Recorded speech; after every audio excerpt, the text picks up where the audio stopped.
Hey kids, you're listening to the internet's wettest podcast about video games, consoles, and pancakes.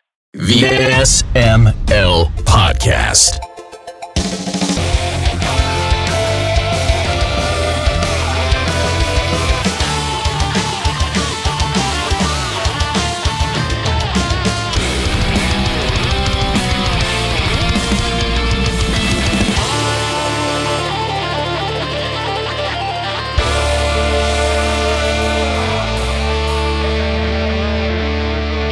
What's up, everybody? This is the SML Podcast. I am your host, Joe. We have a really fun show lined up. Unfortunately, we're starting things off with Jacob and Aki. How are you two doing? Pretty on good. Time. And you? Yeah, you are on time, Jacob. That's surprising. Yay. Yay. I'm doing good, Aki. How are you? Other than being sick, I'm great. Cool. No idea. I just got really sick a couple days ago, and you got mono for making out with people, didn't you?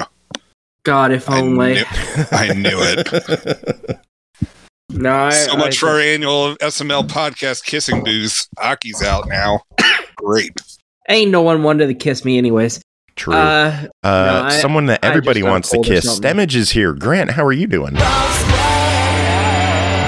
I'm great. I'm no longer sick. I've finished my little COVID adventure with you, Joe, after post-mag. We were COVID buddies. But I'm great now. Now I have a case of the Metroid Prime's what I got. I've got the fever, and the only solution is morph balls, baby. So that's how I'm doing. Nice. I'm happy. And we get to talk about pinball. We do. You kind of you jump to it, but when you're around, pinball follows. And we've got Adam Ferrando joining us to chat some pinball. Adam, first off, welcome back to the show. How are you doing? Thank you very much. When was I last on? Either 2018, 2019? Yeah, 2018, I think it was for Demon's Tilt. And now you've got something new on the way. Do you want to tell us what's going on? Why are you on the show? So we released Demon's Tilt in 2019-ish. And I worked on the sequel since then called XENOTILT, which was just announced, hostile pinball action. And the trailer and Steam page is up now, so you guys can check it out and give it a wish list. It is already on my wish list. For the people who don't know what XENOTILT is or what Demon's Tilt was, give us all the info. What is this game?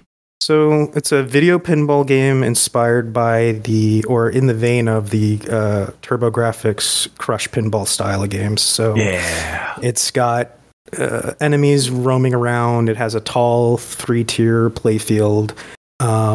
But our games crank it up with bullet hell mechanics. The graphics, the music, everything is just is turned up, and it's got contemporary sensibilities and real pinball sensibilities as far as the rules go. Now, when it comes to pinball, our main guy to pull on is Grant, because he is the pinball wizard. He is the SML leader of Ball Squad. Grant, I know you have been dying to chat about this game for a while. What kind of questions do you have? Yeah, I'm excited. Adam, I love Demon's Tilt.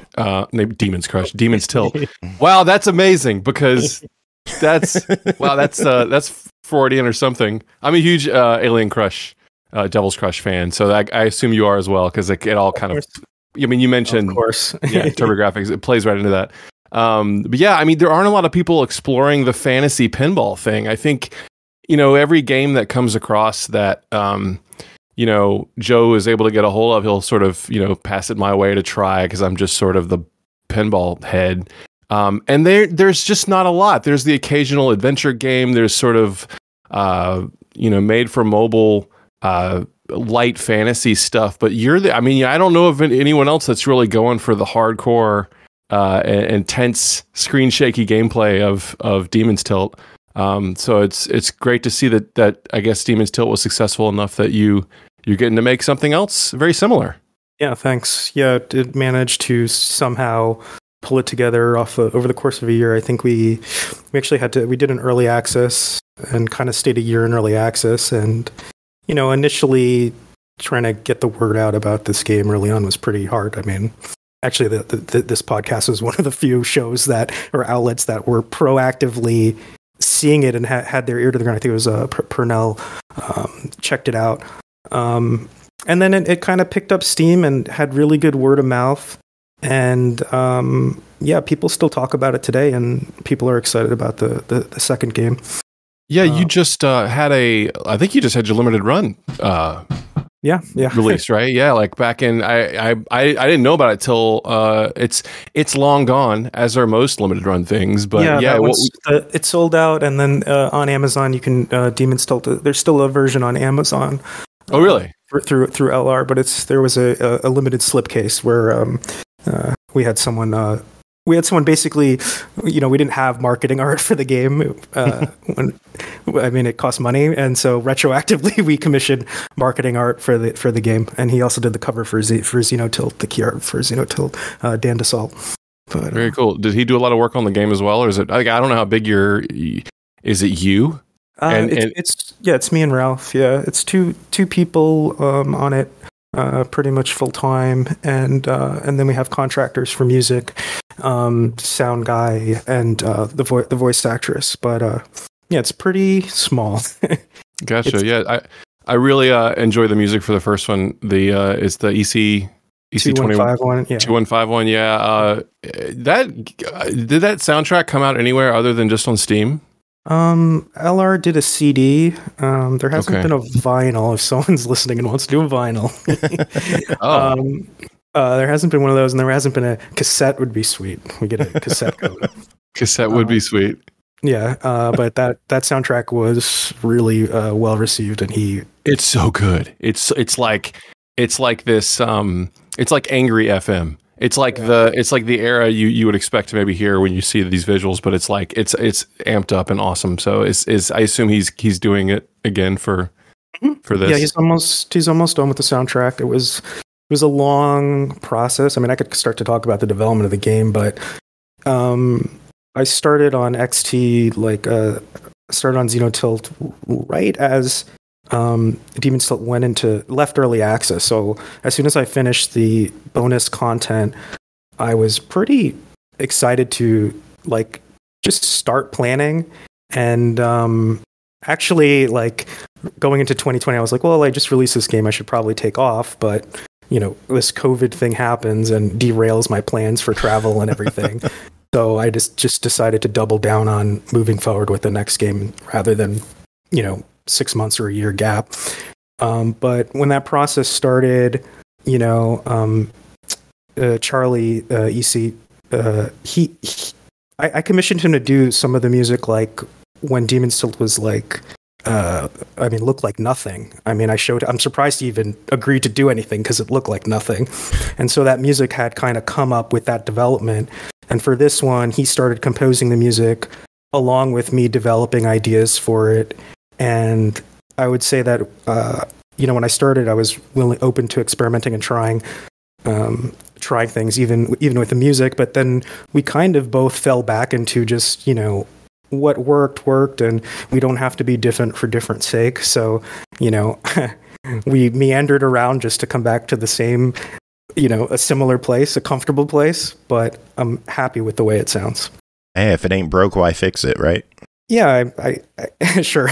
I mean, I wanted to try and experiment. I think it's fun and exciting to discover new things, but I keep trying to do like pre-rendered graphics. It never works, and I just go back to my sprite style, which is very comfortable for me. And so, comfortable seems pretty good, I guess.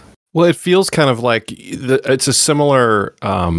It feels like your style, but of different genre of pinball. I don't know if that makes sense. It seems to lean more in the sci-fi direction than kind of the dark fantasy direction. And you could do a lighter table with this style as well. I mean, which would look really, really good, in the way you do things. But I mean, yeah, if you lean into it, although a pre-rendered background game made by you guys would probably be amazing. It's just it's like a one-way street. That's the only thing. And I like to do things like iterative and go back on stuff. So any kind of one-way workflow, like even like 3D and 3D meshes and texturing and stuff, I'm just so bad at it. Well, what did you pick up from the other? What did you learn from the first game that you're incorporating into this game? And are there inspirations from either other digital pinball games or real pinball games that you kind of pulled into this? Like, where did the new ideas come from? So a lot of the new ideas were like they were ideas that I had tried on the first one. Demon's Soul was my first game, so I definitely learned a lot as I went. And so the second time around, I was able to just go right into it and start playing again with all of the framework, basically built already and kind of tools and stuff, and some kind of a process. Like mechanics wise, so in this game, if you watch the trailer, there's a turret system, so you can actually shoot now. And the way it works is when you cradle the ball, you can fire. It'll auto fire on enemies and tear them apart and clear a path for you. And wow, it's pretty good. But I had tried to do something like that in Demon's Soul. I tried to do magic missiles. I had magic missiles that came out of a ball. Like the ball could shoot magic, and it was just like, I had like an action button, and I was like, this isn't working. Like, all of these, like, it was too much. But then when I came up with the turret metaphor, from the sci-fi setting, the turrets are detached from the ball, and people have expectations for how turrets work, and I figured out a place for them. And what you do is when you cradle a ball, you can nudge down, and that'll activate the turrets. That cradling, is a mechanic that leads to good pinball play. Anyway, I want to promote it, and so I just piggybacked onto cradling this shooting mechanic. So it's a little bit of stop and go, but it's designed to kind of keep things flowing. I have never in my life been good at nudging with pinball. Like, I've tried so much, real games, digital games. I always hit the wrong way. Well, in this one, it's right is right. The ball is the character, and usually like these pin sims, they'll flop it like you're moving the machine. So you can flop it in the options, but I like that kind of 1-to-1. Yeah, same. And honestly, like the way that, cradling as a technique in a game is actually a really good idea, because that's how you play a lot of pinball. You do that a lot. You stop flipping, you stop shooting on the fly, as they call it, and just start aiming. That's how you aim. It's how you ready up. So yeah, put some guns with it. Sure, let's do it. I'm ready. We can do it with video technology, with video game technology. Yes, absolutely. I know that whenever I actually was one of the ones that got to test I guess it was a beta or something, or I think it was pre-early access. I can't remember, but I remember putting, I had one of my monitors vertical anyway for programming, and I had I was running, pinball effects tables vertical, and I just threw it on my monitor, just to see, just to try it. It's a vertical game, just like most pinball games. So I did it, and it worked. I remember, I still have the email somewhere. You said something like, wow, we had not even planned for Tate mode yet, but I guess it works, which is awesome. I never followed up. I played it on Switch, and I've played it some on PC, but I've since built a virtual pin, and maybe a year and a half ago or so, and I never went back and actually threw this on there. I just went and searching YouTube, and some people have done that. Several people have Demon's Tilt on their virtual pin with putting the art on the back glass and stuff. So I just want you to know this is a priority. I plan on giving this a shot. Is this something that you kind of went and made work, or did you have to do a lot of work to make a vertical orientation happen, or did you get lucky there? No, we did go out of our way to get a kind of tape support. So that's what makes it possible in the cabinets. And we have multiple ways to do it, because before it was just one way where, now my memory's getting a little strange. I forget if the game rotated or not. There was just a specific way that it worked. And then we added other ways that Tate mode worked, and it happened to mesh with cabinets. Yeah. It just makes sense. It's one of those things where, it's like playing Ikaruga on a television. The game was not originally made for that. Yeah. Well, that's where, a lot of the things we do is just from admiring something we've seen before. Like, most of our conversations start with, "This is funny." Fucking yeah! and then we follow through. So like, Ikaruga being the first place that I saw, rotate your parents' TV. Yes. Been there. Don't drop it. Be careful. Yes. Well, it also messes with the geometry when you put this thing on its side. It's like, it's crumbling under its own weight. Something. Yeah. Totally. Yep. But like the thing, like in this game, there's basically a ride-in beam, a toothpaste laser, and that started from we just love that piece of technical art. And I had just watched like Ghostbusters Afterlife the night before, and I'm like, okay, let's go back to this and figure this out. So our game has huge lasers in it also, which piggyback off the turrets. So awesome. Lasers and turrets. This sounds exactly like a pinball game. It looks amazing. I've gone back and kind of watched the segments. It's just a gameplay montage, but there's a whole lot going on in each part of the trailer, and I'm trying to I'm trying to figure out how you might have gotten to these points, right? I know you described it in your description. You wrote cavernously deep mechanics, and I'm like, well, that's cool. You're getting your money's worth, but I assume you're things. I don't know. It's nice to know that there are enough rules to kind of keep you busy. But I'm interested. It actually is cavern. I can bore you to death with. I mean, I will talk about that. There's a perk system. Well, you talked about what was it, like real life inspirations, but Johnny Mnemonic has that kind of 9-ball has a 9-ball multi-ball or something, and so that this game has a 9-ball matrix. But what's different is every lock, and you can select the lock that you drop the ball into, has a different perk, so you can build up these perks per game. And as you're building up perks, also the kind of spawn rates change, and the difficulty changes, and the bosses start doing new attacks. So as you're getting more tools to deal with chaos, the chaos is ramping up, and it's this kind of push and pull. And it culminates in when the lock is at 3 balls, you can run multi-ball, and your perks will stay lit for that as long as your ball's going, your perks will stay lit. And it's got like a kind of a risk reward thing, and I think I'm pretty excited for people to figure that out because it supports like a defensive play style. It supports more aggressive play styles also, depending on which ones you pick. Interesting. Yeah, Mnemonic did have the exact same matrix, didn't it? I forgot. The hand grabs the ball and drops it in, or something. Maybe. Yeah, and I heard it's notoriously broken, which checks out with the development of this, which was a lot of corner cases and weird stuff that needed to be ironed out. But it works. Sweet. Good. So any other... Oh, go ahead, Joe. I'm looking at chat here, and first off, I want to give a quick shout out to Lloyd Berry for dropping a sub for his 14th month. Thank you so much, Lloyd. Always love having you here. And then Carnage has a question. He wants to know if there's any Xbox plans for the game, because he's asking for Xbox achievements already. Oh, okay. Yeah. So regarding achievements, well, you can expect the game to come out to the places you'd expect it to come out to. We don't have an order for that the ports are going to happen yet. And the main game has to get finished first on PC, before the ports can start. And again, we don't have dates yet for any of it, but expect it, where you'd expect video games. Carnage is just impatient and wants Xbox achievements yesterday. But regarding achievements, what we did was, platforms, to get platform parity, like some platforms don't have achievements.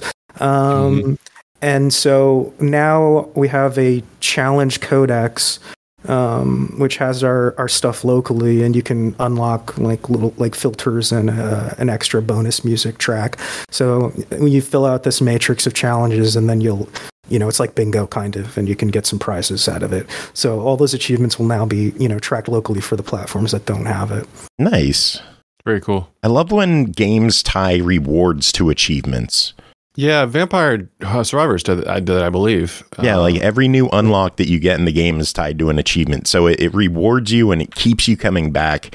And it has hundreds. It's got like hundreds. It's insane. There's so much to do in that game. They're maniacs. Yeah, I'm sure they would probably. They'd reward you with 1G if they could. Something tells me 5 is the lowest they go, right? But they'd be like, No, anyway. they do have ones. They do have 1-pointers out there. Wow. I actually love when people do like 1-pointers and 3-pointers and stuff like that, but so many people get offended by the fact that there's achievements that don't end in a 0 or a 5. So that's why you don't see them as much. I heard about this, and they chase like odd numbers, and I love odd numbered achievements. Though, like if a game comes out with an achievement value, that's because you're a monster. A fraction. 7.5. 17.34. Yes, that's what I want. Yes, I'm a sadist. I love having weird achievement values in games. I think I like it because it pisses so many people off. Yeah, you're a monster, as I said. Yeah. Aki, do you have any questions about this? I kind of worry that a game like this might be too much for you due to your epilepsy seizure issues. Is this something you can handle even? I doubt it. Because I obviously haven't played this, but no, I doubt it. I have trouble with games like this just in general, even without that, because things move too quick for me to keep up with. Kind of embarrassing. Adam, do you have any plans for the game in dealing with like the flashing and the brightness to help people who have seizure issues? Well, we have a lot of, we just call them comfort options. So we have as many options as possible for things that I think would maybe like do like motion sickness or like screen shake you can turn off. You can put the lights to 0. There's sprite flashing, and you can soften it so it's not pure white. I'm trying to think what else there is. And there's a way to dim. You can dim the background so the foreground pops out. And I guess then someone could take their monitor settings and make it less contrasty. But we've put a lot of comfort options into this game. Yeah. So we're gonna have to throw a copy at Aki when the game is ready to go and see if she can handle it and see how it works with her. You down for that, Aki? I'm willing to try anything. You know me. I'm waiting for Jacob to chime in with something there. Yeah, I'm surprised he missed that. That was prime opportunity. That was like a softball thrown in his direction, and he's just sleeping on the job. I am not sleeping on the job. I'm right here. I'm letting you Nibb nodes talk, except our guest who is doing wonderfully. Nibb nodes. I like that. I don't know where that came from, but I love it. I don't either, yeah. Are there Nibb nodes in this game? Maybe. Nibb node multi-ball? Anyway, no? Nibb node multi-ball. Oh, man. So, yeah, you were talking about the 9-ball Like, how do you manage 9 balls at one time? So it will, it runs 3 at a time, so it's the player's choice. You know, if they accidentally hit the multi-ball shot, it's going to start it. But it's the player's choice to run what they want. And then if you triggered wizard mode, it's just going to dump the lockout and you'll get 9 balls. So, oh, interesting. It's pretty reserved to have all of them going at a time. Mostly players will probably chain stuff together. Like, you know, they'll lose one and then they might want to chain it to keep it going. There is one perk called airlock, which the way it works is when you enter it sucks all the balls in during multi-ball and throws them up to a higher tier. So it's kind of like a multi-ball extender, and it's pretty overpowered right now. So, but we'll see. Dig it. Joe, did you know there is a pinball machine with 13 balls? Is there? Oh, yeah, Apollo 13. Really? Yeah. Yep. You should look up some footage of that. It just sort of dumps them all onto the playfield at once, which is just like it's kind of funny and amazing, but you can't really do anything about that. You know, like there's just no way that you can handle 13 angry ball bearings flying around a playfield at one time, you know, and so most of them go away, but that's a pretty good someone was lobbying for that, you know. Joe would definitely not be able to handle 13 balls all at once. No, well, you could. Only because I have many years of mastering balls would I be able to handle all 13 at once. I love that Jacob probably thought about that joke for a solid 5 minutes after. I've been waiting. I've been like, waiting well, yeah, to actually balls. say it. And I just Aki don't want to immediately just fires it right back at him. There you go, softball. No hesitation. Aki just immediately shoots it right back. I love it. That's why I love my crew. See, my thing that I kind of wonder, that I'm wondering about is why it's 13. I mean, or 9. Because Apollo 13. No shit, Sherlock. I mean, because I'm talking about testicles over here instead of actual balls, which means somebody's missing a testicle or has Chris an extra Huber. one. Who knows? Chris Huber only had one. So you're suggesting I'm helping out Chris Huber right now? Yes. Yeah. Nice. He's involved in the show. I guess. That's how he stays involved. He donates his anyway. Pinball. Let's talk about. Are there any new tables that have your interest, Adam? Like any? I don't know if there's any new digital pinball games that have your interest, or any new real tables that have come out recently that have your interest. Anything that you want to talk about? Yeah, when COVID came along, I didn't get out much. And then we had a kid, and I didn't get out much. And so the last time I played, there was a gap in playing pinball. And I was just recently playing on Monday. So this was really, my reintroduction back into the world almost. And I played Total Nuclear Annihilation and had never played that before. And I really liked a lot about it. I had been looking at footage on it, but that's great. I'm going to go dump some money into that. That's a great game. Yeah, but other than that, what did I play? I put a game up on Stranger Things, TMNT, the new Black Knight, but the TNA made the impression. Yeah, it's really pretty. It's gorgeous. It's actually got a similar color scheme to even XENOTILT's. It's got this kind of, it's the blue, purple, black, bright kind of thing. I was looking at the small upper play field. Had like good ideas, and I was like, "Oh, this is really cool." But I hadn't played it. But playing it was awesome. Yeah, I really like the solid state 80s games a lot. That kind of era that had the old music chips in it. But you just don't see them as often because they're harder to keep up. All the new machines are built like tanks, and so people will put them in a fun center, and the kids will just beat on them. Dump their Pepsi on them and they'll still survive. I think people are scared to put the old classics out on location, which I understand. Yeah, I think they did one. It was they did a Pabst Blue Ribbon one I played, but Total Annihilation was not a sleepy game. It just no. Yeah, it's a good one. Yeah.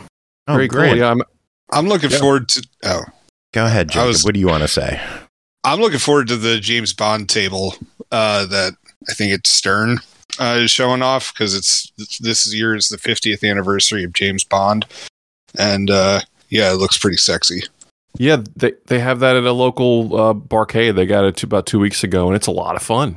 It's super nice. Cool. It's got a lot of zazz. Like it's just the music and the art. It feels like Bond. So if you're looking for that, I think you'll be happy. And it's got a gigantic rocket on it that looks like a phallus that you can bang around with your balls. So hell yeah. All 13 of them. Yep.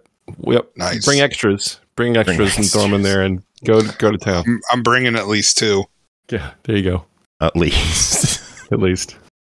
Grant, did you play any awesome pinball stuff at MagFest when you were there? I didn't set foot in the arcade. No. Believe it or not, I was going to leave. My plan originally, normally it's on Saturday night. Everything's kind of, shoring up. And then I go and I get some game time in. But because of the way it worked with our travel, we left the hotel. I think you know this. We left the hotel at like 3 a.m. in the morning. Yeah, on crazy Saturday night. So I missed my arcade time. I did that one other year. It just sucks. But then they had some good-looking pins. Apparently, if someone came up all upset, they're like, they got way too many pinball machines and not enough arcade games. And I'm like, oh, really?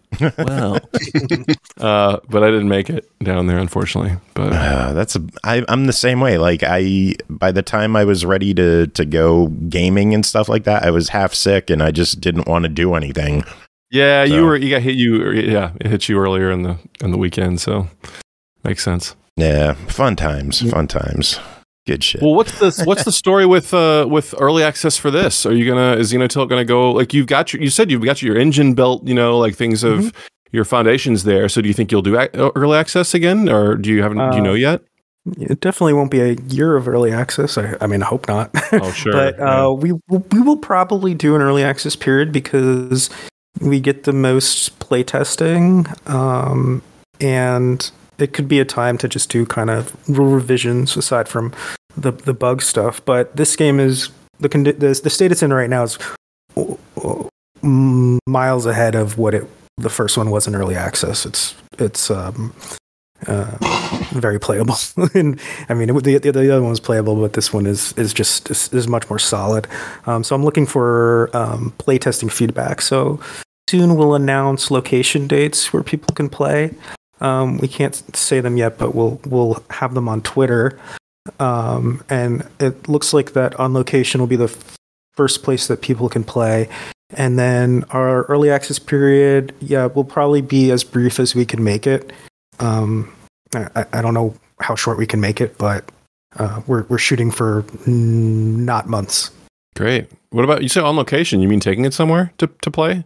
Like conventions. Yeah, cool, awesome. I'll have Ralph say he's doing a Vegas one soon. Ooh. And he can put the dates in the chat, and you can read them if he's listening. I'll ping him too. I'm going to Vegas next weekend. Is it next weekend? Is it Level Up Fest? What? Level Up Expo. Is that? Ooh. Let me see the dates here. February 17th to 19th. 17th to 19th. Are you for real? I'm going to be in Vegas from February 17th to 19th. Okay, well, I think you'll get to... I don't know if I can go to this. Maybe I could just slip out and go to this for a second. I don't even know. They might have it on a laptop. You could come out and see. 3-day event for competitors, collectors, and fans to gather at the Las Vegas Convention Center. Apparently it's a big show, this one. It's their 10-year anniversary. Oh, shit. You know what else just hit 10 years? The SML podcast, which is that's true. Our 10th anniversary contest. If you haven't checked it out on our Twitter yet, you should go do that because there's a lot of games you could win. So anyone that happens to be there, it'll be at the Voodoo Ranger, the brewery booth is co-hosting, or is hosting us, rather. That is rad. This thing looks awesome. I wish I lived near Vegas. Special guests. Awesome. What kind of special guests do they have? I don't know. Well, Adam will be there. Adam will be there. Well, Roger Craig Smith. Oh, that's right. He will be there. Ralph will be there. Yeah. Flarb will be there. Yep. Flarbing with the beer people. Yeah, a lot of voice actors and singers, and it looks pretty cool. Any Power Rangers? You got to have at least one Power Ranger. Power Ranger. Well, if you need anyone to test test your Tate mode, if you want some footage of it running on a VPN, well, we will be in touch. You know where to find me. Get some footage of that happening. Get people to build their cabinets. I've owned a few machines and then sold my last one and gave up and decided to just build a virtual one because the pinflation is real. And you don't have any more real pins? No more real pins. I got a 3/4 size virtual pin I made, and I can play it's not the same. I will be the first to admit that it's not the same, but it's getting very close. Some of the physics stuff they're doing now is just incredible, and lighting and everything. So I'm getting to play games I'll never see in person. So if I started buying pins, there would be no game. I would just have satisfied my need, and all my creative powers would be obliterated. So and your budget, you wouldn't have anyone for your art or your sound. It's just So the price, even the prices of retail, because I remember retail games were pretty decent prices, and now. Pinball got popular somehow. Did we do it, Joe? Obviously, we did it. Yeah, Ball Squad. Did the Ball Squad did the Ball Squad just? Did we? I'm sad that we'll probably never have a second episode of Ball Squad after how all the Williams stuff went down. We actually, Adam, there was an episode of SML that had both reps from Farsight, who ran Pinball Arcade, and Mel Kirk from Zen Studios on the same episode, which was just, and it was and it worked. It was okay. It worked out. It was like the two competing pinball guys together. Yes, just chatting about pinball with Grant. Yeah, it was fun. And then not long after that, Zen slurped up the Williams license, and then it was like, ooh, it's a good thing we had that episode when we did.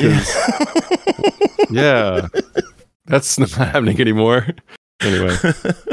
Oh man! So when do you expect XENOTILT to see the light of day for most users? Like, do you think it'll be something that we'll see later on this year, early next year, something later? Definitely this year. I think the location playtest is going to give me the best idea of how ready it is to be put out there. So cool. We're really just shooting for that, making it rock solid so it could run all day. Well, I am looking forward to hearing more about it. I know we've been chatting for a while now. Is there anything you wanted to talk about the game that we didn't bring up? No. I think Grant, any other questions you have? Yeah, anything. Yeah. I'm just excited.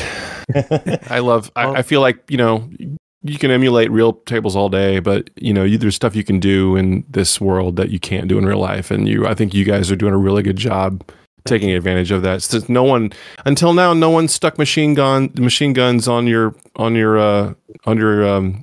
bumpers anymore. No slingshots. They're sling guns. Sling guns. There you go. There's your new term. So it's exciting. Thank you. Yeah, I just say check out the page, the Steam and Epic page. You can find it on your PC platform, and give it the wish list, please. Thank you. Well, we will include a link to the Steam page in the description below the episode. So go down there, look at the links, click on it, add it to your wish list, and keep your eyes on this game. And for the people who don't have it yet, Demon's Tilt, tell us where we can get that and how much that is. That is on Switch, Xbox PC, PSN, Epic, Steam. I think I got them all. It's everywhere video games are sold. And retails for $20, but we always have it on sale. So if you want it on sale, you can wishlist it, and you'll get that notification. But they go on sale as often as we can run sales. So we like when people can get it at the price that they want it. Very awesome. Well, Adam, it has been a pleasure having you on chatting with us. You'll have to come back when XENOTILT is ready to go.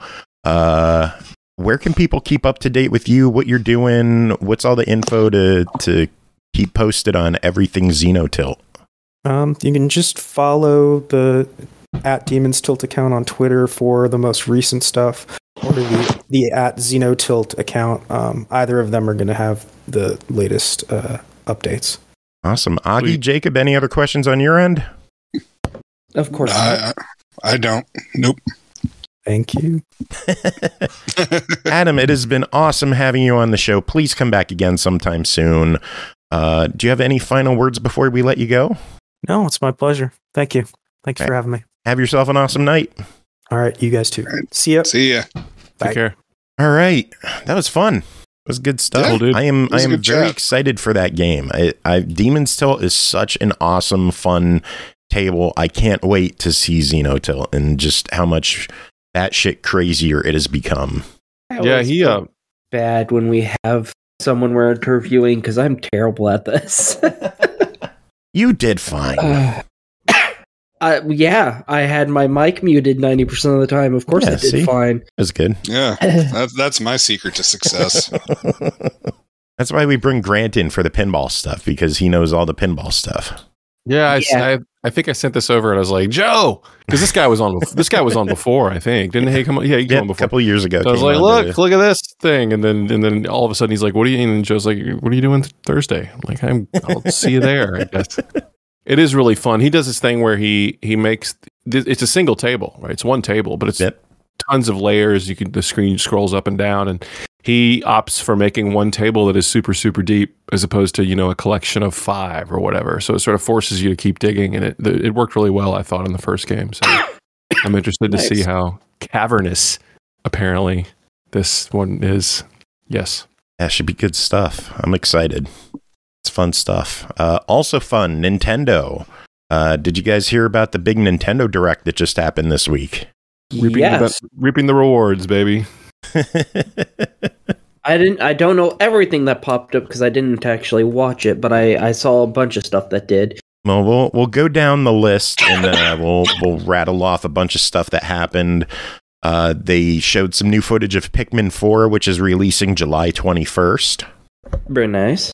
Very exciting. They have a new DLC coming to Xenoblade Chronicles 3 with a Volume 3 season pass of DLC coming along, and a Volume 4 was also teased. Volume 3 is coming February 15th. And then this one was really, really cool to see. Samba de Amigo is back on the Switch. Crazy. I'm looking forward to that this summer. Yeah. That isn't one of them I heard about. What the kind of game is that? Samba de Amigo was a game originally for like arcade and Dreamcast that had maraca controllers that you would shake. Oh, I've seen those controllers. Yeah. Well, That's Samba cool. de Amigo is coming back to the Switch, and it is coming out summer 2023. It's going to have 40 songs in the game. Should be interesting. Nice. Fashion surprised. Dreamer is Jacob's favorite new game, coming out later on this year. Lets you be a stylish influencer with 1,000 design options. Hell yes. So he'll intrigued. finally know what it's like to be popular. No, he won't. No. Probably not, no. Dead Cells Return to Castlevania is going to be releasing March 6th. Very nice. Very exciting to see that. Jacob, Tron Identity is a new visual novel coming in April. Finally. We can always do with more Tron games. I like those games. Hell yeah. Ghost Trick is getting a remaster later this summer on the Switch in HD. I don't remember much about that game, but I know it has a good legacy. Yeah, I don't know anything about that game at all. Deca Police is a game about being a police person in a JRPG open world where you do investigations in a vast virtual world. It was shown off featuring fighting bosses, its story and weapons, and it's coming later this year. That looked cool. They showed new footage, in-depth gameplay for Bayonetta Origins, Cereza and the Lost Demon, which is coming out March 17th. Meh. Splatoon 3 stuff was shown off. Disney Illusion Island is a new 2D platformer with 4-player co-op in a very retro style visual flair. That's coming out July 28th. That'll be for Jacob 100%. Yeah, like we get these games. Fire I'm Emblem really hoping it's the Engage Tron one. probably won't. Fire Emblem Engage is getting some more DLC. Wave 3 will have Chrom and Veronica. Wave 4 will have the Fell Xenologue, which is a brand new story. Harmony, The Fall of Reverie, featuring Lana Del Rey, is releasing June. I don't know anything about this game except Lana Del Rey is in it. That's weird. Okay. That means nothing to me personally. Who is that? She's a singer. Yeah. Ah, that explains it. Okay, never mind. Go ahead. Octopath Traveler 2 got a demo, and the game is launching February 24th. Woot. I'll just say I don't. It's not my kind of game, but man, does that thing look awesome! Like it's gorgeous. Mm-hmm. It's not my thing. Would absolutely watch someone else play it, but I just love the fact that Octopath Traveler 1 is on Xbox, but not 2. Oh, that's weird. Was it brought later? Maybe one day. No. Huh. And then Octopath 1 is not on PlayStation, but they're getting 2. Oh, that's very strange. Yeah. Okay. Square's dumb. We Love Katamari is returning on June 2nd. Fuck yeah. Hell yeah. That'll be a good one. Even better news, it's hitting all platforms. Oh, I hope it's on Game Pass because Katamari original one was. That would be cool. But even if I think not, it's my favorite. It'll probably be like $30-$40. So Yeah, I think the second one's my favorite one. The first one's got my favorite soundtrack, but I think the second one might be my favorite, Katamari. I can't remember. yeah, they refined it and it was like perfect. Yeah. Sea of Stars is releasing August 29th with a demo out today. I don't know what that is. Nor do I anymore. Omega Strikers is an air hockey looking game, which is going to be releasing free on April 27th, and you can pre-order it even though it's free. Free is always good. Yeah. 3 Etrian Odyssey games are getting ported to the Switch on June 1st, also hitting Steam.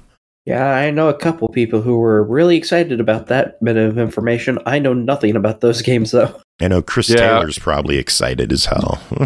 Yeah, I was gonna say there's like a lot of people. There's some people that are just losing their mind over that announcement. Like I'm happy for them, you know what I mean? But I've always heard the name, but I'm not familiar.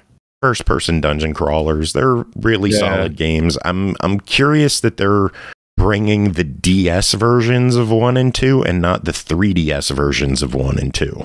You would think if there's the better version, you would go with that one. But you'd think a lot of things, but companies aren't that smart always. Very true. Advance Wars 1 and 2 is finally going to be releasing April 21st. That's awesome. A year later. Yeah. Let's hope it doesn't get delayed again. Kirby's Return to Dreamland Deluxe is getting a new story expansion. Demo is available later today, and the deluxe version is out February 24th. And then some fun news. Nintendo Switch Online is adding Game Boy games. Woot. Yeah, so they get to drip feed Game Boy games for the next couple of years. The first batch includes Tetris, Mario Land 2, Link's Awakening, Gargoyle's Quest, Game & Watch Gallery 3, Alone in the Dark, Metroid 2, Wario Land 3, and Kirby's Dream Land. I'm going for that Alone in the Dark. What is that about? It actually looks pretty good on Game Boy Color. So I booted up Metroid 2 because I had to look at it, and not only do they have the Game Boy Color port of that game, which never really existed. I guess they did that for Wii U or something, but there's a really good it's not CRT, it's whatever the equivalent is for a LCD screen, but there's a really good filter set for that game, or for Game Boy Color and GBA that looks really good on a big TV. So, that's one of those problems with emulating those games is they just look like a Dookie on a big television, but the filters look great, and you can even shrink the screen down a little bit on your television to make it a little more palatable because it's supposed to be on a small screen, but they look really good. The games look great. GBA games look great. So I'm going to definitely be trying some out. Sure. You just mentioned GBA. Those are also coming. Those are coming to the Switch with the expansion pack. So you need to be a higher tier subscriber for those. But the initial lineup of those games has Mario Advance 4, Super Mario 3, WarioWare, Kururin, Mario Kart Super Circuit, Mario & Luigi Superstar Saga, and Legend of Zelda The Minish Cap. Pretty killer lineup. Yeah. And they're available now. So all of those are available right now, and you can check them out now. Also available right now, this was a cool surprise, Metroid Prime Remastered. Yes, that's awesome. What's that game? I would like it to be put on something I can fucking play it on. It'll never release on Xbox, Aki. Ever. But they could at least put it on Steam or something. No, it's Nintendo. They don't do that. But they could. But they don't. Serious shit would have to go down at Nintendo for that to occur. So do you have what kind of Xbox do you have? From the 360 onwards. No, like what? Oh, no, I mean you have a Series X or an S? An X, yeah. Because you could totally, I just installed, there's a standalone port of Dolphin that runs GameCube and Wii stuff that just showed up for Xbox, and I've actually been playing Prime on my Xbox for the last 2 weeks. I made it to Fendrana, and they dropped this today, so I'm like, uninstall. I literally installed it to play Prime because they've been delaying this remaster forever. So if you need information on how to do it, and it's not, you don't have to jailbreak anything. It's just a matter of installing an app and loading on a ROM. You can play Prime. It's very pretty. It's not this like newfangled version, but feels pretty good. I'll have you explain that to me in the Discord later. Yeah, it's cool. It's cool, but oh my gosh, it just looks so good. It's like my dream. It looks so good. It dual stick controls. Oh my gosh, there's like rain bouncing off the arm cannon. Like they added all this new stuff. It's just makes me so happy. Even cooler is that a physical edition is coming out February 22nd. I couldn't wait. Nice. Maybe I'll get it too. I don't know. But so you could have it sit on your shelf too. Baten Kaitos 1 and 2 is getting an HD release on the Switch this summer. I don't know what that is. Those are two card-based action I don't want to say action RPGs. They're traditional RPGs, but they have more of like a 3D explorable world than like 2D JRPG. They're really cool RPGs, and they're finally getting off the GameCube, and they're going to be on Switch. Cool. 2 more games I'm sure Chris Taylor's losing his mind over. Fantasy Life, The Girl Who Steals Time was shown off and also features Animal Crossing, but with fighting. And it's releasing later this year. I'm just reading Reddit notes for this shit at this point. So I'd say that would be amazing if that's what they actually said in the my gaping butthole. Anyway. Dopey, thank you so much for the raid. We got a whole bunch of raiders coming in. We are sitting here going over the news of the week with Mr. Grant Henry.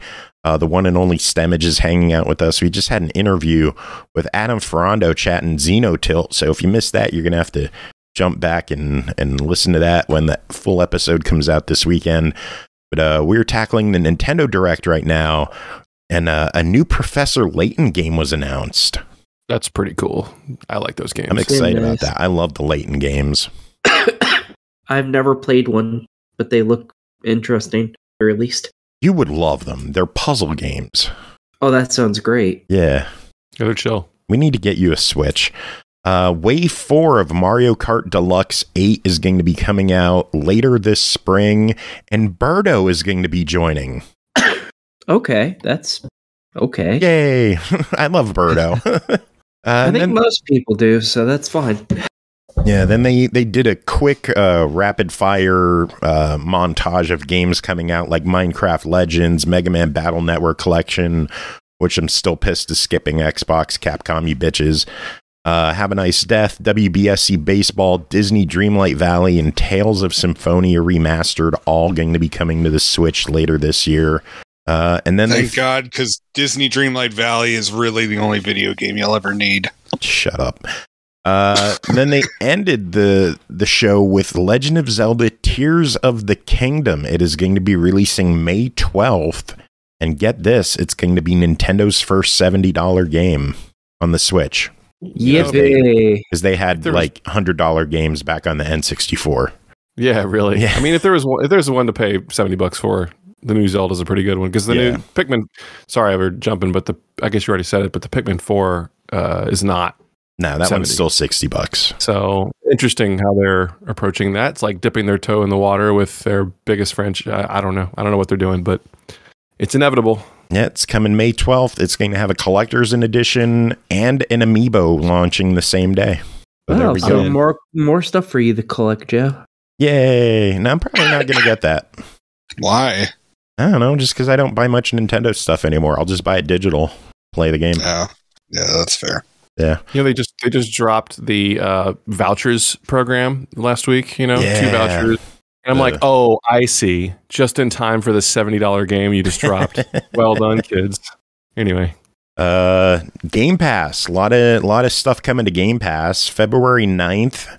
Just today, we got Madden 23 and SD Gundam Battle Alliance. SD Gundam! You excited about that one, Aki? Yes, everyone should play that. It's fantastic. And that's from someone who doesn't even like ST Gundams. I think they're hideous, but that game is fantastic. Nice.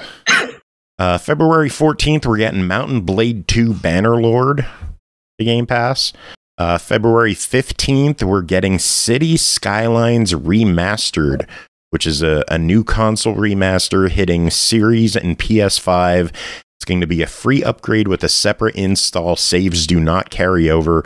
It includes a map editor, quick select tool, UX improvements, and from 9 buildable tiles all the way up to 25. So much bigger area to play in there. And it's going to be on Game Pass. February 16th, Shadow Warrior 3 Definitive Edition is hitting Game Pass. And then February 21st, Atomic Heart. Yes! Wow, that's a lot in like 2 weeks? Yeah. Wow. Holy smokes. Yeah. I hope I get Atomic Hearts to review. Because I don't know if I can finish it fast enough before I don't have Game Pass anymore. Like, I want to play that game. I back when that thing was first announced, which was years and years and years ago, it originally was only going to come out on Steam, and I followed it there. I was like, my computer can't handle this, obviously, but I still want this game. So I was like, this is going to be one of those games I buy, and, maybe in a decade I might have a good enough computer at that point. And then then they were like, oh yeah, and now it's coming out the console. So I was like, yes, I want this game so bad. And now it's on Game Pass, so you have to pay for it. Yeah, 2 more weeks. Pretty sick. Excited. Some sad news. There are games leaving Game Pass. We went over the list last week, but let's check on it once more. Besiege is leaving. Recompile, The Last Kids on Earth and the Staff of Doom, Skull, the Hero Slayer, and Infernax. And then Crossfire X Operation Catalyst. We found out why that's leaving Game Pass. Because the game is ending on May 18th. Yeah, the whole thing's just... They're just shutting it all down. There's a lot of games shutting down lately. This is getting depressing.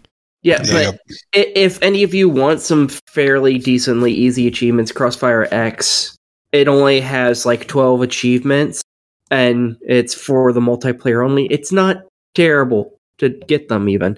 So, it's not too bad. Fair enough.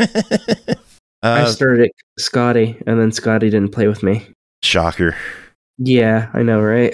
Some more sad news. Chainsaw Some Games is shutting down after the failure of Aftercharge and the average success, their words, of Night Squad 2.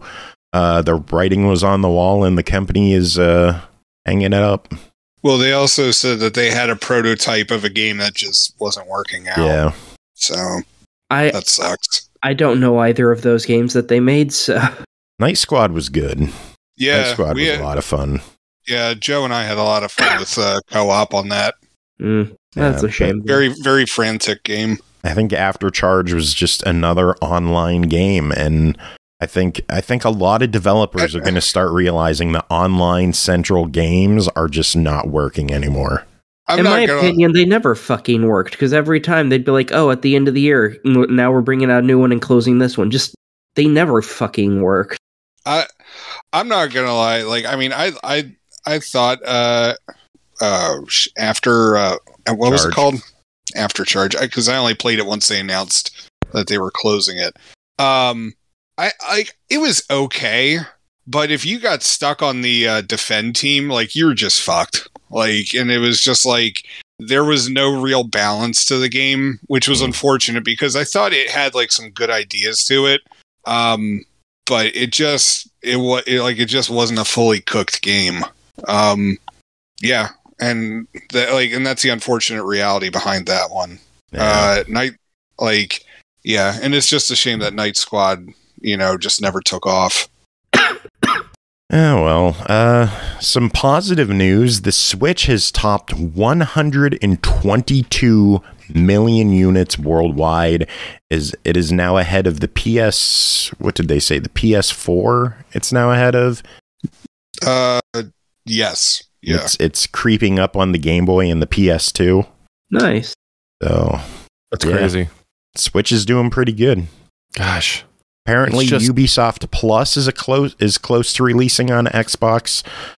People have noticed that the system is being updated with labels for the game, kind of like how they have the Game Pass logo and the Series X and S logo. They're going to have a Ubisoft Plus logo for games in that service. Yeah, I don't know why it's like when it's coming, how much it's going to be. I don't know. It's just like Assassin's Creed, the service, basically. Yeah. I mean, every time there's a newbie sale, it's like line after line after line of Assassin's Creed stuff. It's like words I've never heard before, like Assassin's Creed XENOTILT. I'm like, I don't know what this is. What is this? I don't pinball. What am I even? All right. Last bit of news I have is that Hyperkin is playing with the hearts of Rock Band fans everywhere because they tweeted out at Epic Games that they should work on a new Rock Band game together. Ooh.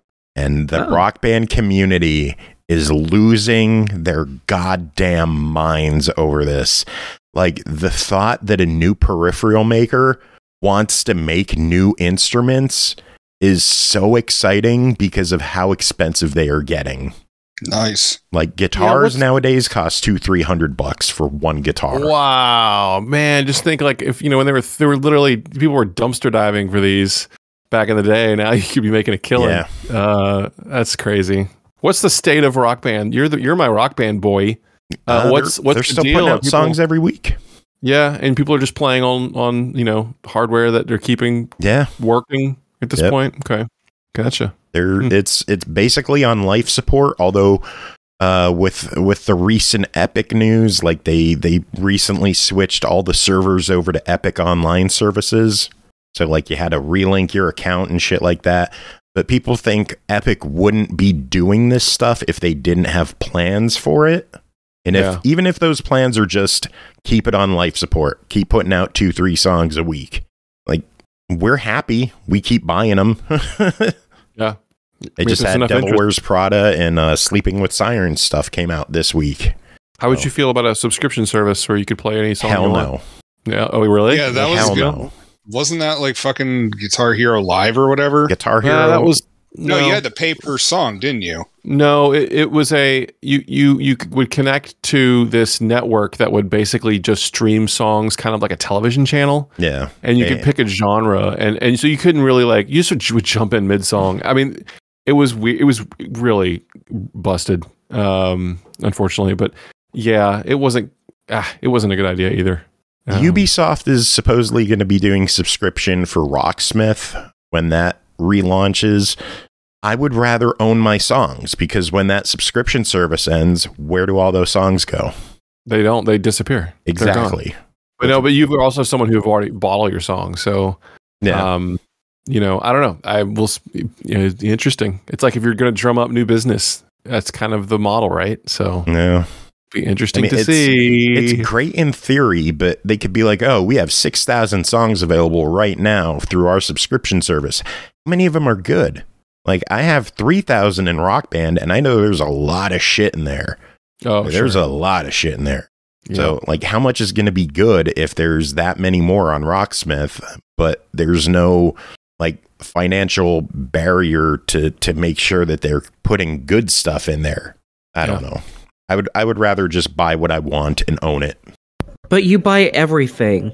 Not on Rocksmith, though. I was going to say not everything. Otherwise Joe would have that Naked Brothers band clip. Yeah, I am missing the 2 Naked Brothers band songs. Oh, thanks for reminding me. No problem, Joe.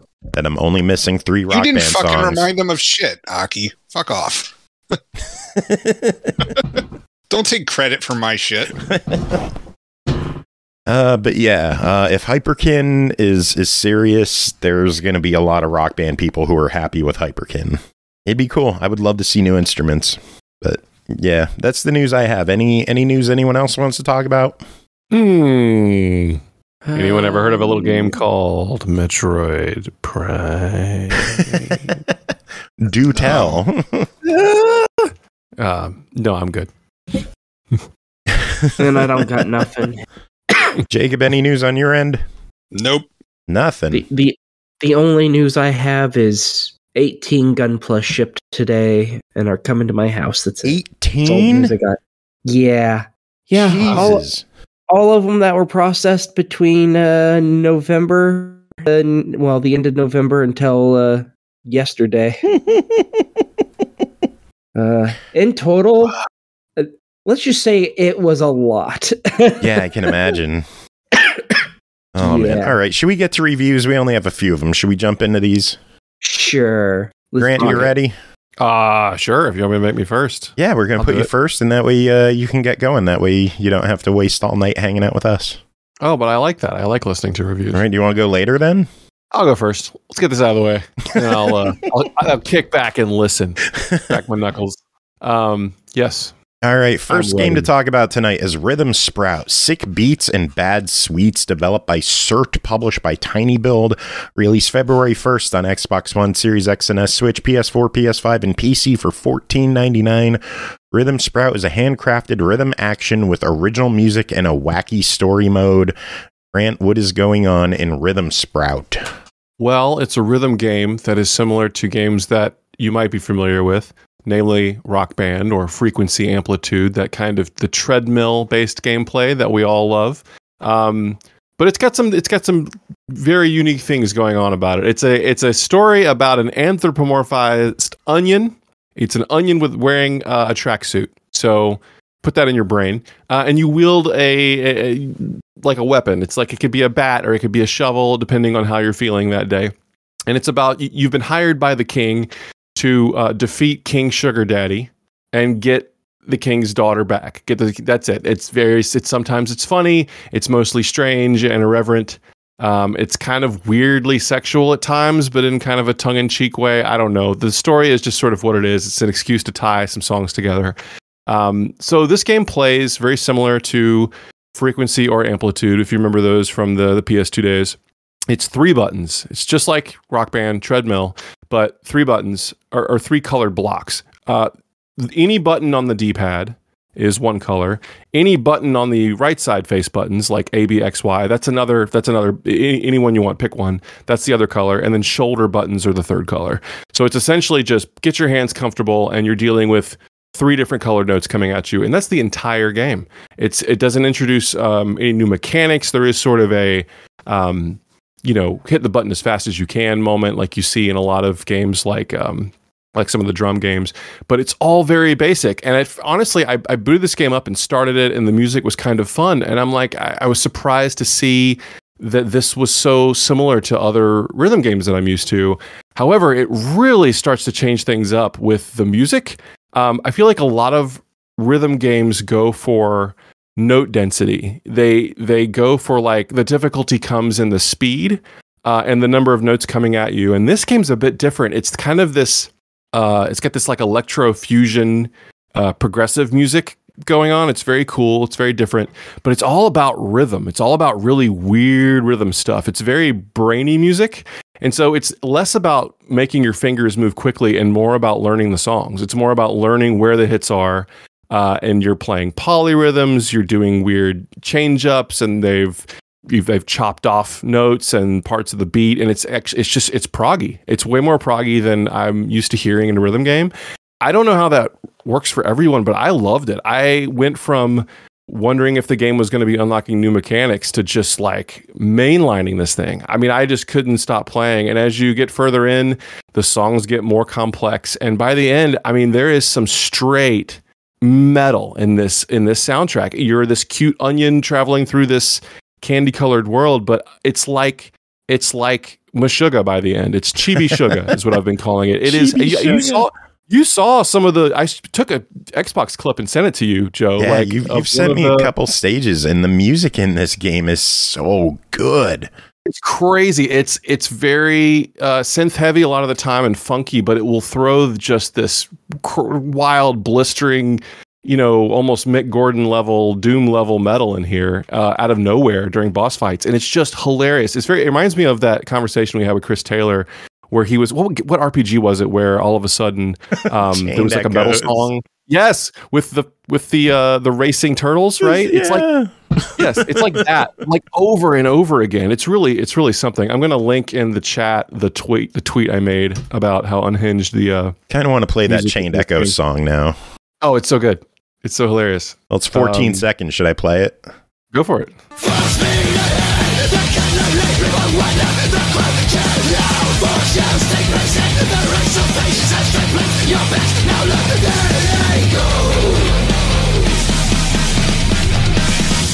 God, it's so good.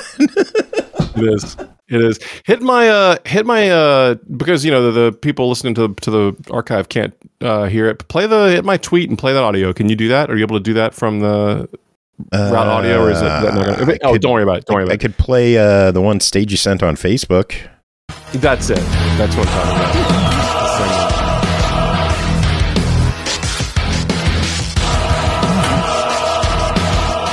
So yeah, this is the music playing in the game. I'll see if I could put it low enough so that you can keep talking while the music plays. All right, I don't know if the level's good enough, but we'll try this. It sounds like I'm kind of listening to the stream here. So this went from a game that has very basic mechanics that I think we're all used to in a rhythm game to like a prog rock nightmare, like a candy coated, which I am completely on board with. I blasted through the whole game. I think I'm pretty good at games like this. I'm not great when it comes to like bullet hell style rhythm games where things get really fast. I blasted through all 30 levels, which included the prequel levels and the bonus levels in about 3.5 hours. At first I was wondering if it'd be worth the $14.99, but I honestly feel like I've gone back to some of these levels to play them again. I just love the music so much. It's really killer stuff. I will say that the way that the gameplay is set up in a way that encourages you to continue.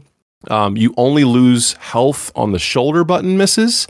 So if you're just screwing up through an entire song, normally, it'd fail you, but you're probably going to finish a song. It's built in a way that you'll finish a song. You'll just have a really crap score. So as long as you can make your shoulder presses, you'll still get to hear most of the game. Although I did really fight and have to come back to several songs over the course of these few days. So, but yeah, really different and with really brainy music. And I really enjoyed it. It's also it was published by tinyBuild. tinyBuild is that publisher that helped evacuate 180 employees or developers from Ukraine and Russia to avoid the war. tinyBuild kind of being heroes in this space. While they published this game, SURT is included in that list. So tinyBuild, if you want to support some good people, this would be a small way to do that as well. So, but yeah, I'm a big fan of this game. Maybe not for everyone, but I'm in. Well, it is $14.99. What's your official verdict on it? I really like it. I think a lot of it might depend on how much you're into games that are a bit more rhythmically complex, but the game is honestly playable for anyone because of the way they've put their fail state in. If you like something cute and strange and kind of heavy, give it a shot. It's $14.99. It's on sale on Steam, and it is it's about 2 albums worth of music. So if you want to put that into perspective, you might pay $8 an album for 2 records. It's something you can kind of look at it as that kind of value proposition. Cool. But I really liked it, and I'm probably going to play through it again. Cool beans. Yeah, man. All right, you going to stick around and hang out for the rest of the show? Yeah, I'll come listen. I'll listen to reviews. Cool, because next game to talk about is OddBallers, developed by GameSwing and Ubisoft Mumbai, published by Ubisoft, released January 26th on Xbox One, Switch, PS4, PC, and Amazon Luna for $19.99. OddBallers is a bombastic dodgeball-inspired multiplayer party game where players are encouraged to use hilariously unfair tactics and wacky weapons to win mini-games in this highly customizable, endlessly absurd world. Jacob, you check this one out, and then we also have emails written in from Brooke and Andy Sperry talking about this game. Should we go over the emails first? Yeah, I'd have them covered. I'd have those covered first. All right. Well, the first email is from Andy Sperry. He says, "Duck, dodge, dip, dive, and dodge your way through this hilarious dodgeball-inspired party game known as OddBallers. Start off by creating a customized character, human or rabid, with tons of different options to show your wacky personality in each game arena. More customizable options are gained through level ups or purchased with earned in-game currency. Enter the battle arena with up to 4 players locally or 6 online. Single-player modes and custom game options are also available for those trying to practice their skills at a specific minigame. OddBallers features 3 separate playing arenas: Bumpkin Farm, Codham City, and Thousand Islands, each of their own set of rules and frantically fun minigames, simplified to either being the last one standing, the one with the most points, or a team tactics game. The game released in January 2023, January 26th, and it's often hard to find online games with other players, but not impossible. This did not deter me from playing, since local co-op and player versus bot mechanics are available options.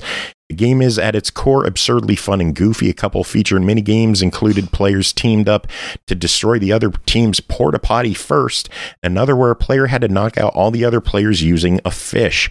My personal favorite was a hot potato style game with an electric boomerang. Even after being knocked out, players can screw with other players by placing bee boxes and tennis ball shooters onto the arena. There are 18 minigames in all, but enough similarity between each one that it was easy to pick up and play while feeling like you could put up some competition. The first time I played, it took me a few games to get used to the controls, but eventually came back to an almost 3-person tie in the end. Graphics aren't anything special. It's a goofy party game, dodgeball, and having fun is the main focus. A few minor glitches appeared while playing, but nothing game-breaking aside from one minigame where all the computers ran to the outside walls and stayed there weirdly. Overall, OddBallers is a great game, a really fun time for groups or people locally online, and a nice addition to the world of party games. $20 seems like a high price point in my opinion, as similar games are either free with in-game purchases for appearances, but I still recommend trying it out for yourself. If you do pick it up, I'll see you on the courts. That was Andy's take. Let's see what Brooke has to say. She says, okay, so at first, this game pissed me off, but now I love it. I would much rather play this with my friends all night than any Jackbox, Ultimate Chicken Dog, or whatever. It's Ultimate Chicken Horse. I know that because my niece Aubrey loves that game. I love dodgeball as a kid. What? Ain't nothing in the rules saying dog can't play dodgeball. Anyway, this is dodgeball cranked up by another notch by Emerald Lagasse. For the kids listening to our show tonight, that's a famous chef from the olden times. Now stop listening before Aki says something inappropriate. Get out of here, you damn kids. Not only do I find this game to be impeccably designed with a really good and consistent art style that matches the goofy, funny vibe, but I also really love the huge variety of dodgeball-esque games and was excited at how each of them really felt like a different game. I was able to stay entertained for a few hours just playing with the AI characters. However, that's the only way I could play, which I'm sure other members of the show tonight are already speaking about, so I won't. So why did I think I would hate this game when I first started it? Joe, please have everyone guess my one complaint with this game outside of not being able to match with any real players. So who wants to guess?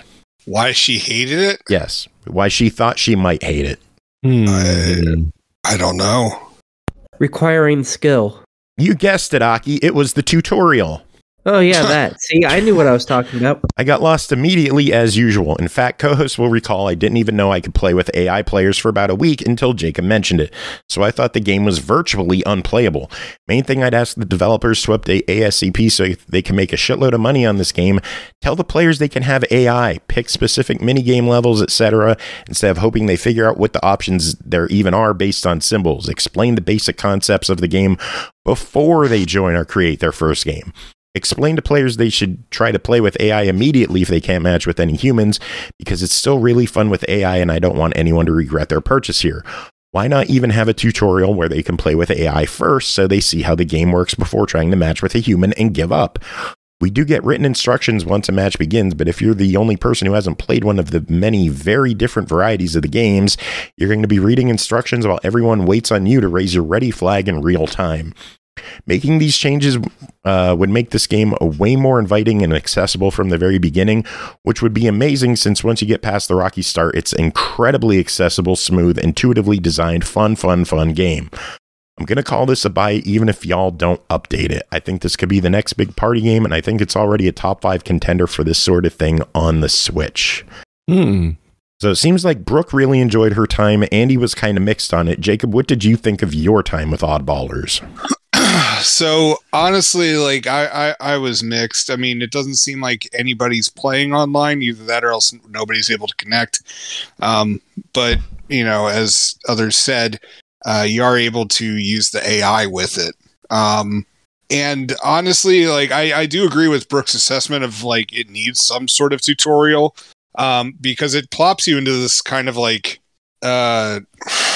it just drops you into this like lobby that's set up like kind of like a barnyard, and you're able to just mess around in it, but it doesn't really tell you what to do. And so like the only way I found out that you can use AI, guys, was by fooling around with all the different stuff in that barnyard, and it's not intuitive at all. And honestly, like I was getting more annoyed that like, you know, I was trying to find a game and I was even selecting crossplay and I literally couldn't find anybody. I have yet to find anybody playing this game. And with it, I do appreciate that it tries changing things up, but none of the non-dodgeball mini games like I found to be fun or I don't know, like just even worth sticking around for. Like honestly, I had more fun like just with like the straight dodgeball levels, and I was like, oh man, I can't wait for the next one, because it always seems to alternate between dodgeball and then like semi spin-off of it. Like I don't know how exactly to describe it, but and then the next one will be dodgeball again. And honestly, I was waiting for those rounds more, like, you know, in more anticipation for that. And so another thing that I would suggest for it is if there was like some sort of way to make it like a playlist kind of thing where you could just be like, yeah, I only want to play dodgeball, or like, you know, I want to do the like all of the mini games, whichever. No. It's not bad, but this does not feel like a fully done game. And I don't know how much playtesting was done, like not so much in terms of like glitches, but just asking people like, yo, is this fun? Because I don't. Some of the rounds that I played, I would have had them go back to the drawing board on them. Yeah. Like it's a try. It's a try it in my book, but I'm also not thrilled with the $20 price tag. 15 or less, I'd be okay with. Yeah, part of me feels like this should have been something released free to play because it's such a heavy focus on online, and I think they could have made it up with cosmetics or something like that. I would have loved to chime in on the game, but I can't play it. I don't know if there's like I messaged Ubisoft and I explained what was happening, and according to them, it's because the next gen version technically isn't out yet. Okay. And I don't know if that's what's causing the issue. Apparently, it's just the Xbox One and PS4 versions are out now, not the Series and PS5, despite the fact that my game icon shows the Series X logo. So I have the Series version. It starts up and it cannot authenticate the servers. Oh, I have been trying for weeks to play this game. Every day I'll fire it up and I'll get the same error. And is this thing on sale yet for Xbox Series X? Yes. Oh my God. You figure they would have pulled it like if that was the case. I don't know what the issue is. Some people have mentioned they found workarounds to get the game working. Carnage has played it. You're on a Series X and you said you got to play it. Yeah, but I had to use bots. Yeah, but I can't even get there. Oh. I can't get to the main menu of the screen. I can't get to the main menu of the game because it won't authenticate the server. That's weird. Yeah. So I'm waiting for them to fix it. I can't chime in on the game. I would have loved to, but I can't. But as it stands, it's $20. What are your thoughts? It's a try it, but wait for a sale. Sounds good. All right, next game is the Redress of Mira, developed by Tonguç, Bodur, and eastasiasoft, published by eastasiasoft, released February 8th on Xbox One, Series X and S, PS4, and PS5 for $9.99. With a variety of gameplay mechanics, venture through Mira's fantasy world filled with atmosphere and adventure and pursue her inner peace. Aki, what is going on in the Redress of Mira? Okay, this entire game is a walk to start here and just walk to the end. Read the story if you want to, otherwise just keep walking until you finish the game. I would call this a walking sim, but I guess if it's literally a walking sim, yes, this game works pretty well. There isn't really any puzzles or anything in it. You play as a young woman who happens to have a staff that's magical, and you're chasing after this other young woman who you're very angry at. And if you choose to find the chests that you can open and read the little books in each one, you get the story of why she's pissed at this other young woman. But you don't have to read those or find them, which is really odd. And yeah, there's not a lot to it. Occasionally you suck up energy, this magical energy from magical bunnies. And yes, it's just magical bunnies. I don't know. It just is what it is. And with that, you, on rare occasions, typically you have a little bit of combat with with the same individual over and over and over again, a crazed knight of some sort. And yeah, that's really all there is to it. The voice acting's okay. The story is okay if you bother to read it, because again, no achievements tied to opening any of these chests or reading any of it or anything like that. All the achievements are for shooing away birds that you find along your path. And there's, I think, 12 sets of them or something, and then one for getting each ending, which is just a button click. And that's it. So that's it, really. I was hoping there'd be a little more to this game. There's really not. No, nothing. Nope, not at all. No, it's $10. What are your thoughts on it? if you want an easy 100%, go for it. Otherwise, there's not really anything here. You're going to spend maybe a couple hours in it at most to get through it. Because thankfully, you don't have to play through the entire thing all over again to get both endings.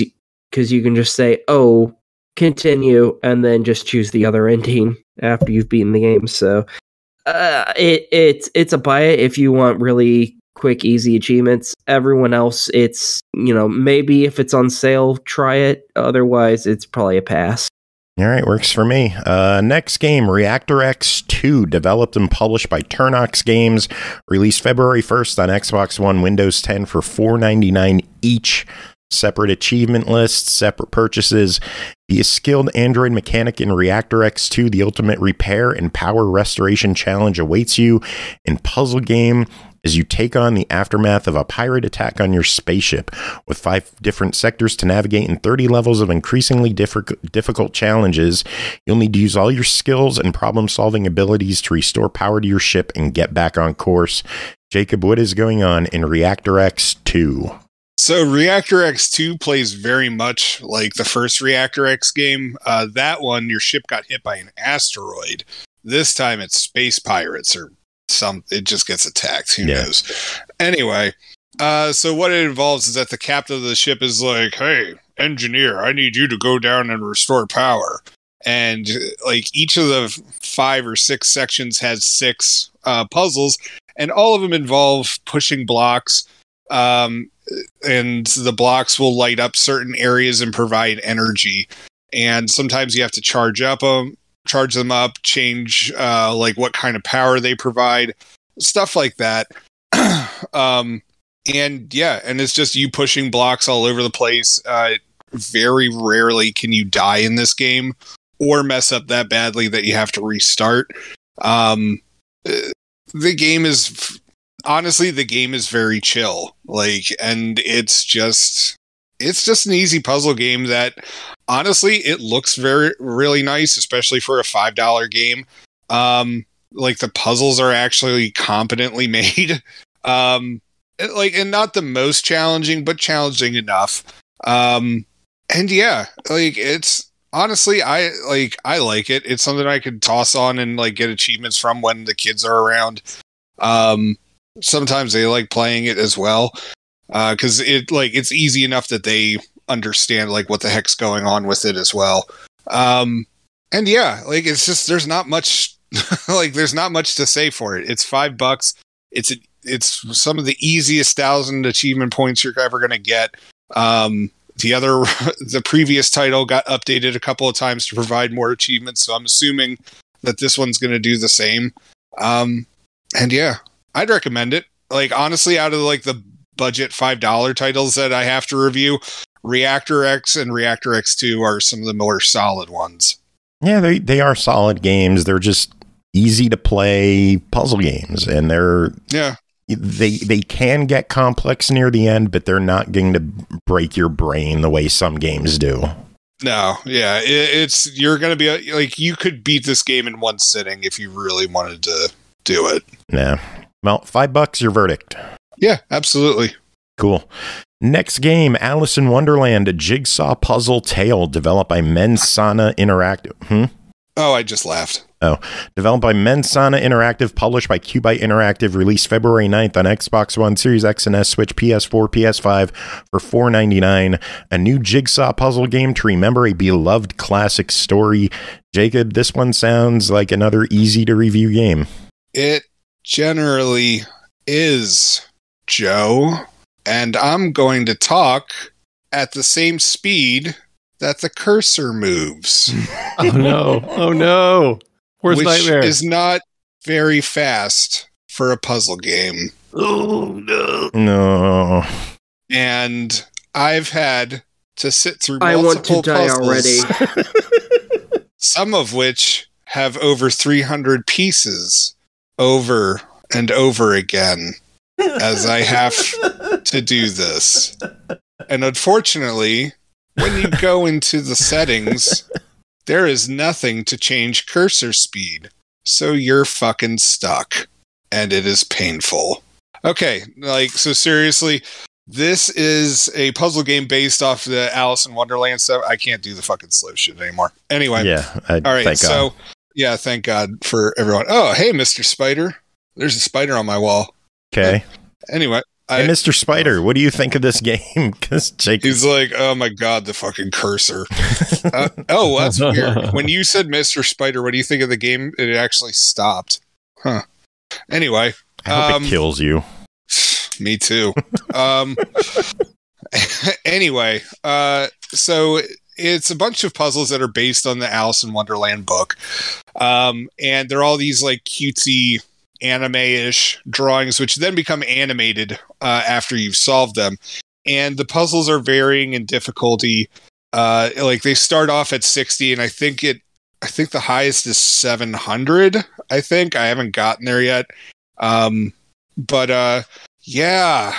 It's just jigsaw puzzles with a slow cursor. It's jigsaw puzzles with a really freaking slow cursor. And like, it's honestly my only gripe about the game. Like, I appreciate the fact that, because there's some games like I've played some puzzle games where like it won't automatically like sync the piece into like the frame or the corner unless like there's something already attached to it. Like you can't just pop in center pieces where you think that they should be and have them like automatically like, nope, all right, this is where it's supposed to be.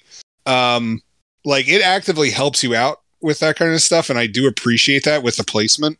But yeah, it's just that fucking cursor. Holy shit. Please, for the love of God, dude, like make the settings so you can actually edit the cursor speed, because this is something that is woefully needed on this game. Otherwise, it's a solid, like, no frills puzzle game. What are the achievements in the game? Easy. I mean, you're just solve the puzzles. Just solve all the puzzles.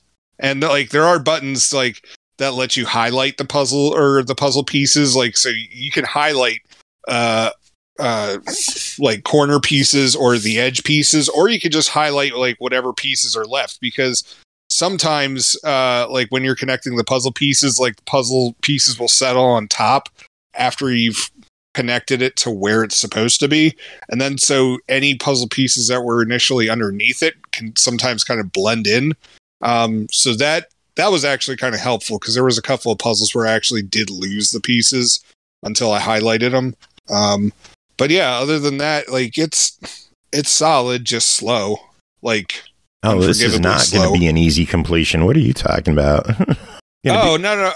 It's going to be time consuming to complete this one. You got to complete. Oh yeah, well that's the thing. Yeah, it's time consuming, but it's not going to be like terribly brain taxing though. Yeah, true. Like, but you have to complete all 12 scenes in all sizes, including the 735 piece. Yep. Wow. So, well, it's $5. What do you think of it? For $5, it's totally worth it. Yeah, I mean, it's a fine puzzle game, as I said.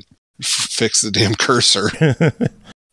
All right, well, we got one final game to talk about tonight that is called Pets at Work, developed by Nibb Games, published by Ratalaika Games, released February 3rd on Xbox One, Series X and S, Switch, PS4, PS5 for $4.99. Some pets got lost in an office setting, and now these dogs and cats need to work together using boxes, mats, and buttons. Players can just run amok climbing on chairs and tables and make a mess in this colorful little game. Pets at Work is a cozy puzzle platform game that is wonderfully enjoyable for playing with friends of all ages and experience levels. Jacob, what is going on in Pets at Work? I'm not gonna lie, this game surprised me in certain areas.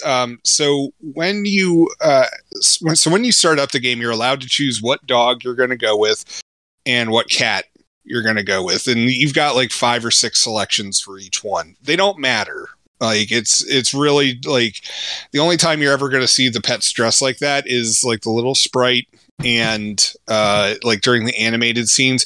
Not like really animated, but like picture scenes. But so it, like none of it actually affects gameplay, but you have a dog and you have a cat, and the cat can jump high and get to higher places, obviously, and the dog can push boxes, and so you have to use the two of them to be able to make it to the exit on each level using their strengths. And what's really interesting in my from my perspective is that first off, like they actually thought of certain things, like with pushing the boxes, it's actually possible for the dog to push the box onto the head of the cat and the level end. And honestly, I was just tooling around just to like see what I could do. I was like, oh, it's just gonna like land in front of the cat, like whatever. But no, like the game actually it makes you restart the puzzle. And there were a couple of times where I ended up in impossible situations because I had let one of the pets like go out the door before the other one, and the other one hadn't made it far enough, and like I had misjudged like where I needed that other pet to be. And then so I wasn't able to finish the level and had to restart. But a lot of it is just, you know, get them from point A to point B and use the environment around you, like whether it's climbing up on desks or bookcases, or pushing boxes so then the dog can get to a different area later on, or not so much later on, but like later on in the level, after pushing the box off of a shelf and then pushing it against a wall somewhere. I mean, it's a simple game, but I do appreciate that like some thought actually has to be put into this. I was really expecting this to be like a no frills platformer that, you know, just kind of like you play it and forget about it. But honestly, like this was a pretty fun one that I kept coming back to. Oh, well, it's $5. What do you think? For $5, it's a really solid Ratalaika title. I'd recommend it. Cool. So there were some good $5 games today. Yeah, surprisingly. Good stuff. All right. Well, that is it for this episode. We made it through another one. Yay. Jacob and Aki, thanks for being here, I guess. Grant, thank you for being here. I guess. It is always awesome having you on the show, Grant. We love having you here. Pleasure to be here. My favorite guitar man. Feel better, Aki. Thank you. I'm working on it. So, Grant, what music should we play this episode? I did a cover. I have a song on a new. So, Watch Out for Snakes is a kind of a darkwave dude, and he released an EP of people covering his stuff. It's called Peripherals, and it's a 5-song EP of people covering Watch Out for Snakes tracks. And I'm on there. Megaran's on there. No Sleep's on there. So yeah, feel free to check that out. And I got a track on there you can play. Cool. Or anything else from that record. Or Guitar Man. Or Metroid Prime music. Or anything you want. It's your show. Well, I mean, you told us what to play already. I just need to get the song. Yeah. It was fun. I like Watch Out for Snakes music, and it was fun doing kind of a punky version of that track. So feel free to check that out. That's my last release. Nice. Well, we will play that on the show to wrap things up. Big thanks to Adam for coming on, chatting with us, and to his buddy Ralph Larb for hanging out in chat, keeping us company.